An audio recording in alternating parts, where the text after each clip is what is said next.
When curiosity became a death sentence, the Omega Nebula had always been a place where ships went to disappear. Its swirling clouds of cosmic dust and electromagnetic storms made navigation nearly impossible, and most civilized species marked it as a no-travel zone on their star charts. But Captain Zara Volks of the Krillian Empire wasn't most captains, and her ship, the Piercing Dawn, wasn't built for safe journeys. Zara stood on the bridge of her sleek vessel, her forearms crossed, as she studied the readings on the main display. Her species, the Krillians, were known throughout the galaxy for their curiosity and their willingness to explore places others feared to go. It had made them rich, powerful, and occasionally dead, but it had also made them the premier exploration force in 3 star sectors. "Captain," called Dr. Nexus Thal from his science station, his blue-scaled head tilted in concentration. "I'm picking up something unusual about 12,000 kilometers off our starboard bow. It's artificial, definitely not natural formation." Zara's eyes lit up with interest. The Krillian Empire had built its fortune on finding abandoned technology, lost civilizations, and forgotten treasures floating in the dark spaces between stars. "Put it on screen, Doctor." The main view screen shimmered and focused, revealing something that made every officer on the bridge lean forward in surprise. Floating in the cosmic void, barely visible against the nebula's glowing backdrop, was a structure unlike anything they had seen before. It was enormous, easily the size of a small moon, but clearly artificial. Its surface was smooth and dark, covered in geometric patterns that seemed to shift and change as they watched. "By the void," whispered Lieutenant Corex, "the ship's tactical." "Officer, what is that thing?" Dr. Thal's instruments were working frantically, gathering data from their passive scanners. "The construction is incredible, Captain. The materials alone are worth a fortune. I'm detecting traces of quantum-stabilized titanium, compressed carbon matrices, and something else. Something I can't identify." Zara felt her hearts racing with excitement. Unknown materials meant unknown technology, and unknown technology meant profit beyond imagination. But she had survived 15 years as an exploration captain by being careful as well as bold. "Life signs?" she asked. "None detected, Captain. The structure appears to be completely dead. No power readings, no heat signatures, no electromagnetic activity. If anyone was ever on that thing, they're long gone." Zara nodded slowly, her mind already calculating the possibilities. A derelict this size, with unknown technology and valuable materials, could set up the entire crew for life. But she had to be sure. "All stop," she commanded. "Take us to a safe distance and begin full passive scans. I want to know everything about that structure before we get close enough to shake hands with it." The next several hours were spent in careful observation. The structure, which Dr. Thal had dubbed the Monument due to its stark, memorial-like appearance, continued to drift silently through space. Their scans revealed it to be ancient, possibly several centuries old, but built with technology that was still beyond current galactic standards. "Captain," Dr. Thal reported, his voice filled with barely contained excitement, "I've managed to identify some of the construction signatures. This is human-built." A murmur ran through the bridge crew. Humans were legendary throughout the galaxy, though few had seen them in person. 300 years ago, humanity had been active in Galactic affairs, participating in trade, diplomacy, and occasionally warfare.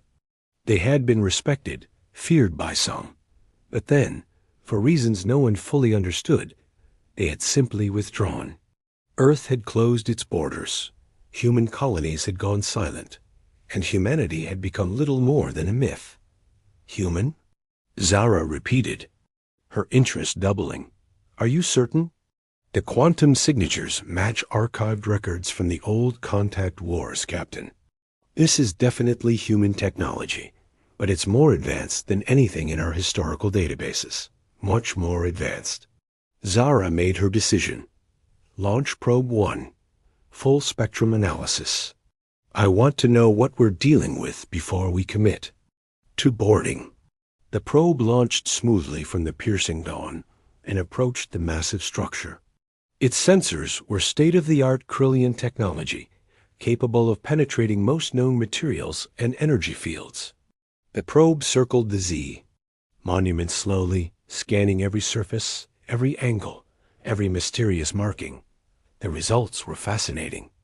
The structure was indeed hollow, with vast chambers and corridors inside.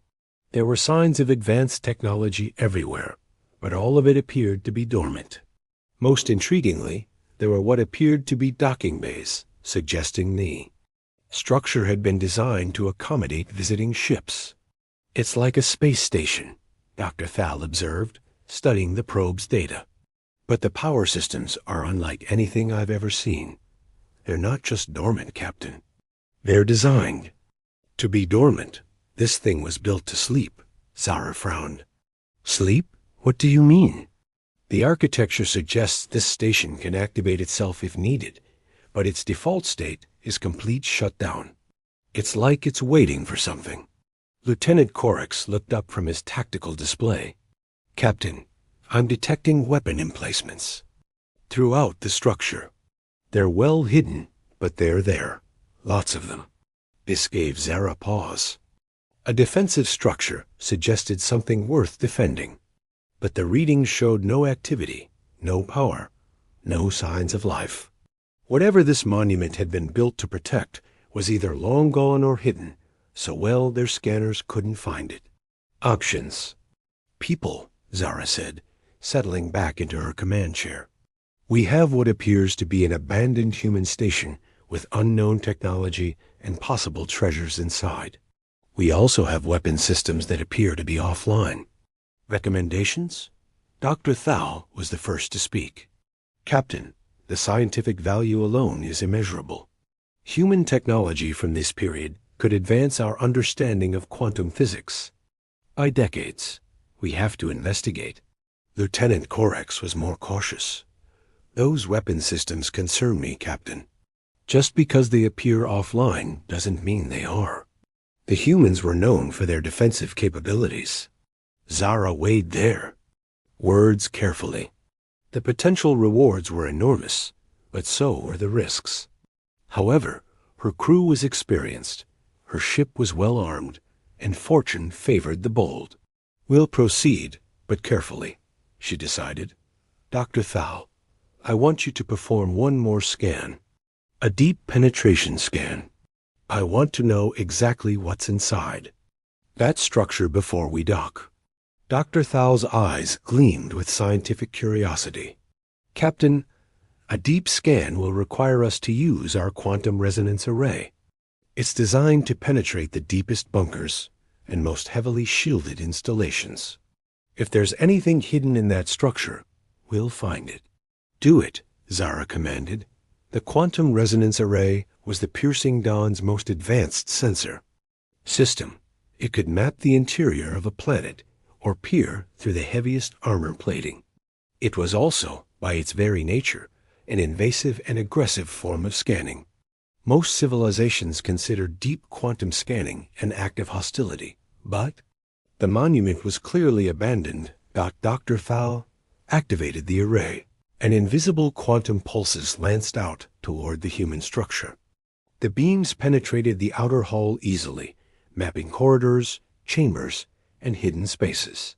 They revealed vast storage areas, sophisticated laboratories, and what appeared to be living quarters designed for hundreds of occupants. Fascinating, Dr. Thal muttered, absorbed in his readings. Captain, this place is incredible. The technology integration is seamless. It's like the entire structure is one giant machine. And there's something at the center, something large and heavily shielded. What kind of something? Zara asked, leaning forward. I'm not sure. The shielding is interfering with the scan, but it's definitely artificial. And Captain, it's big. Whatever it is, It takes up the entire central core of the station. Zara felt a thrill of excitement, a mystery at the heart of an ancient human station. This was exactly the kind of discovery that made her career worthwhile. Continue the scan, Doctor. I want to know what's in that central core. Dr. Thal increased the power to the quantum array, sending deeper, more penetrating pulses into the monument's heart. For several minutes, the pulses encountered nothing but advanced shielding. Then, suddenly, something changed. Captain, Dr. Thal said, his voice suddenly uncertain. Something's happening. The structure is responding to our scan. On the main view screen, the monument was no longer completely dark. Lights were beginning to appear along its surface, faint at first, but growing brighter. Geometric patterns that had seemed like mere decoration were now glowing with soft blue energy. All stop on the scanning array, Zara ordered, but it was too late. A pulse of energy erupted from the monument, invisible to the naked eye, but registering clearly on their instruments. It washed over the piercing dawn harmlessly, but Zara could feel something different in the air. Something had changed. Captain, Lieutenant Corex reported, his voice tight with tension. I'm detecting massive power activation throughout the structure. Whatever was sleeping in there, it's waking up. As they watched in growing alarm, the monument transformed before their eyes. What had appeared to be a dead derelict was now clearly an active space station. Lights ran in patterns across its surface. Docking bays opened like massive mechanical flowers, and weapon emplacements that had been hidden became visible as armored plates retracted. New contact, Lieutenant Corex announced, his voice barely steady. I'm detecting 3 more structures similar to the monument, positioned at strategic points throughout the asteroid field. They're all activating. Zara felt her blood run cold. They hadn't discovered one abandoned station. They had wandered into the middle of a defensive network, and their aggressive scanning had triggered some kind of automated response. Communications, open all frequencies, Zara ordered. This is Captain Zara Volks of the Krillian vessel Piercing Dawn. We mean no harm. Our scans were for scientific purposes only. Please respond. Silence filled the bridge as they waited for a response. Then, slowly, a voice filled their communication system. It was clearly artificial, but there was something deeply unsettling about its tone. It spoke in perfect Krillian, but with an accent that was unmistakably human. Krillian vessel Piercing Dawn, the voice said with mechanical precision. You have performed an unauthorized deep scan of a protected human installation. This action constitutes a violation of sanctuary protocols established under the Treaty of Silent Stars. You have 30 seconds to explain your presence here. Zara exchanged glances with her officers. None of them had ever heard of the Treaty of Silent Stars, and the human voice, speaking perfect Krillian, was unsettling in ways she couldn't fully explain. Unknown station, she replied, trying to keep her voice steady. We were unaware this area was under any treaty protection. Our charts show this region as unexplored space. We were conducting routine scientific surveys. Negative, the voice replied immediately. Your quantum resonance scan was not routine. It was an invasive military-grade penetration designed to identify defensive capabilities and strategic resources. Such actions are considered acts of aggression under human law. Zara felt sweat beginning to form on her scaled skin. Somehow, the station systems had not only detected their scan, but had analyzed its purpose and capabilities. That level of sensor sophistication was far beyond anything the Krillian Empire possessed. Listen, she said, trying a different approach. We're explorers, not military. We saw what appeared to be an abandoned structure and were investigating for scientific purposes. We had no idea it was protected or occupied. There was a long pause before the voice responded. When it did, there was something almost amused in its tone. Occupied is an interesting word choice, Captain Volks. This installation has been unoccupied by living humans for 237 years. However, it has never been unguarded.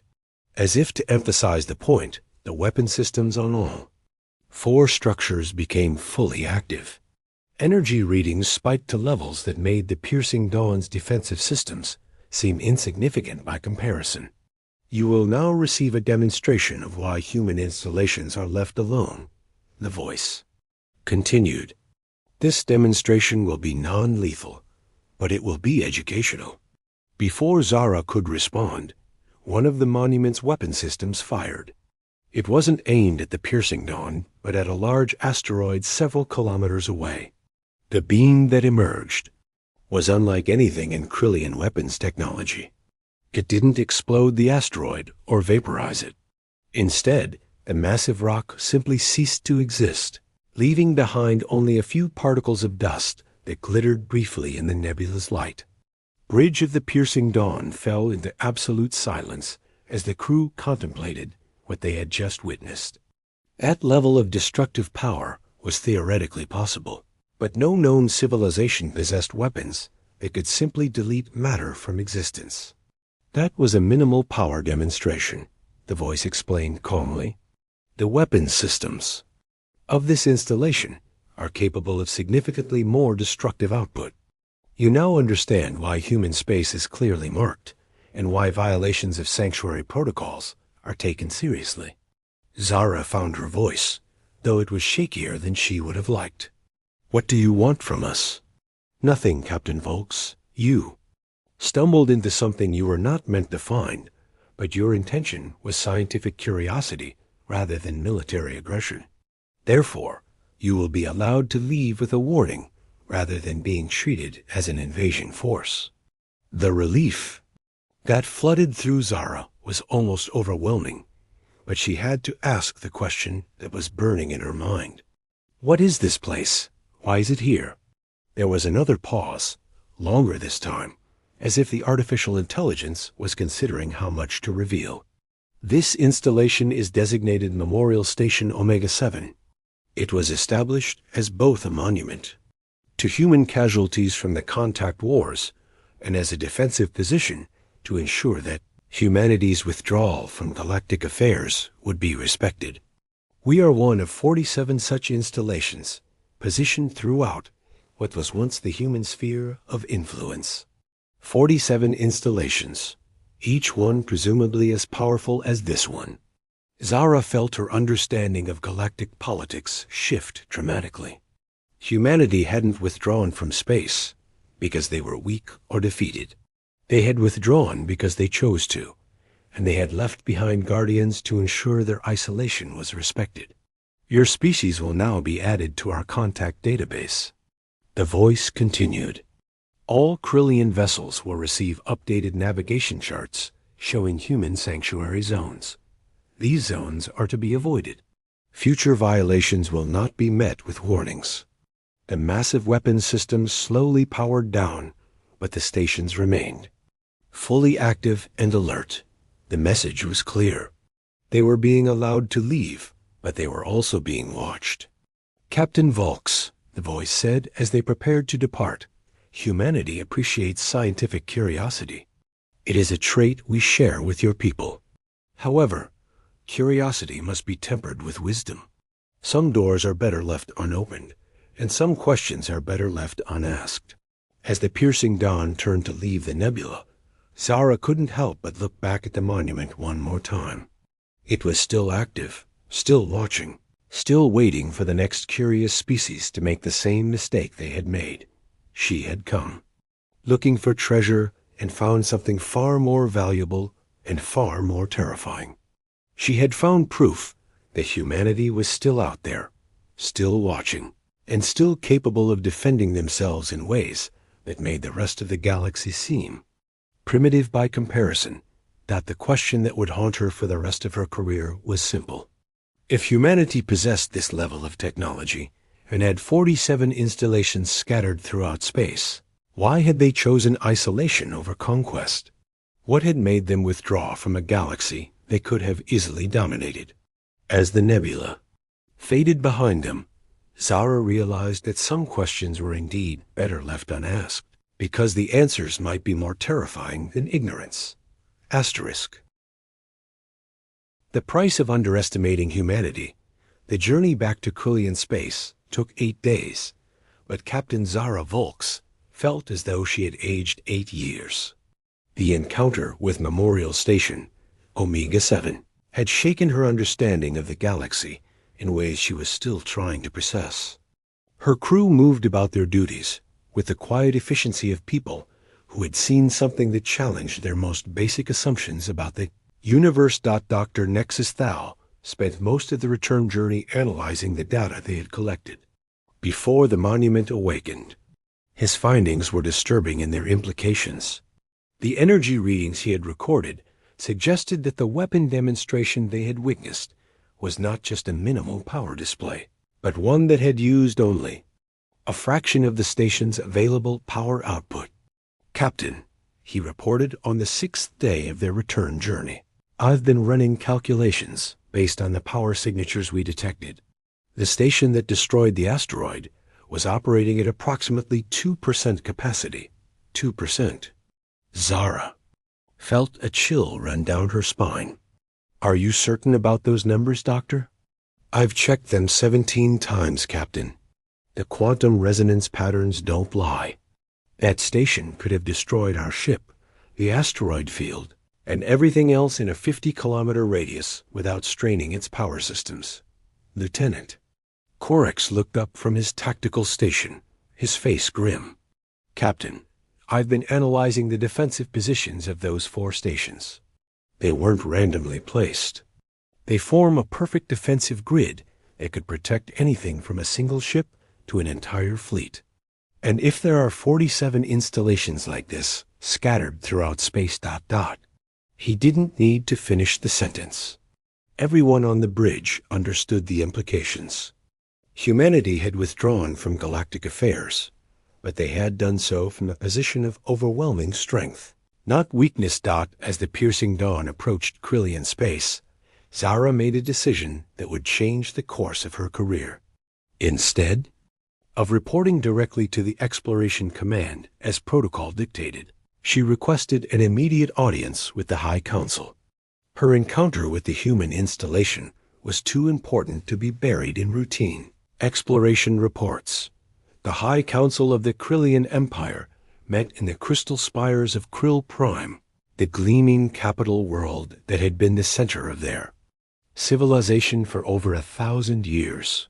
The council chamber was a marvel of architecture, with walls that seemed to be made of living light and floors that reflected the stars themselves.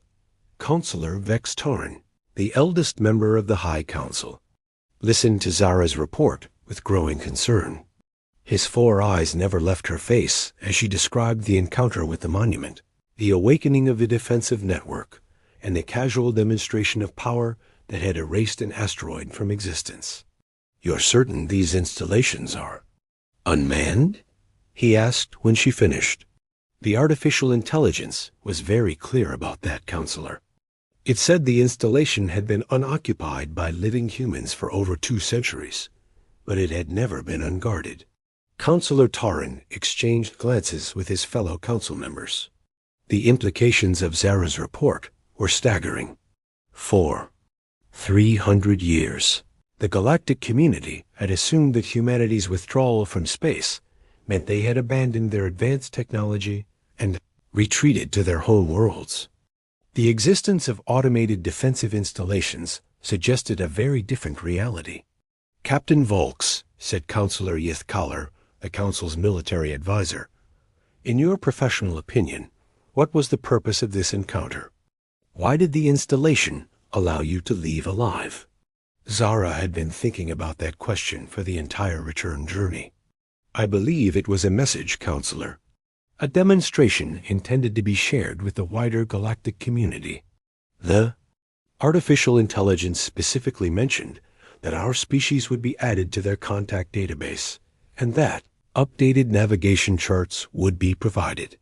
It wanted us to spread the word." "A warning," Counselor Torren murmured. "They're reminding the galaxy that they're still out there." Dr. Thal, who had been given permission to address the council, stepped forward.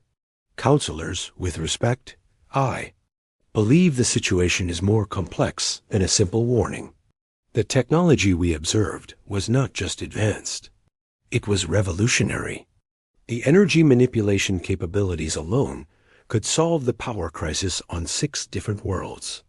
Yet humanity chose to hide this technology rather than use it for conquest or profit. "What are you suggesting, Doctor?" asked Counselor Collar. "I'm suggesting that humanity withdrew from galactic affairs, not because they were afraid of other species, but because they were afraid of themselves. The level of destructive power we witnessed could reshape the galaxy. Perhaps they realized that such power was too dangerous to be used actively." The council chamber fell silent as the members contemplated this possibility. The idea that a species would voluntarily limit its own power for the greater good was almost unthinkable in galactic politics. Most civilizations used every advantage they possessed to expand their influence and territory. "There's something else," Zara said, breaking the silence. The installation mentioned that it was a memorial to human casualties from the contact wars. I've been researching those conflicts, and the historical records are incomplete.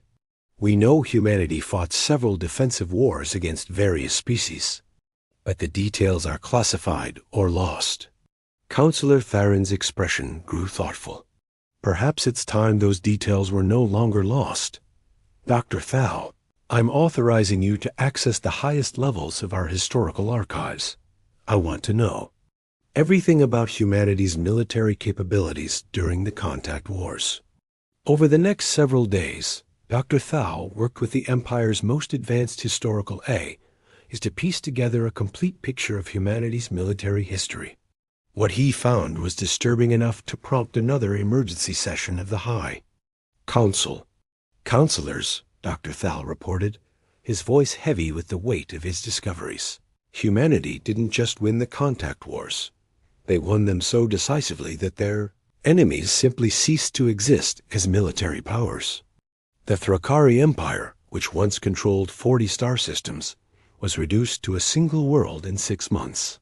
The Viridian Consortium, which had the most advanced fleet in the galaxy, lost every ship they sent against humanity without destroying a single human vessel." "How is that possible?" asked Counselor Collar. "The records suggest that humanity didn't just possess superior technology. It possessed a fundamentally different approach to warfare.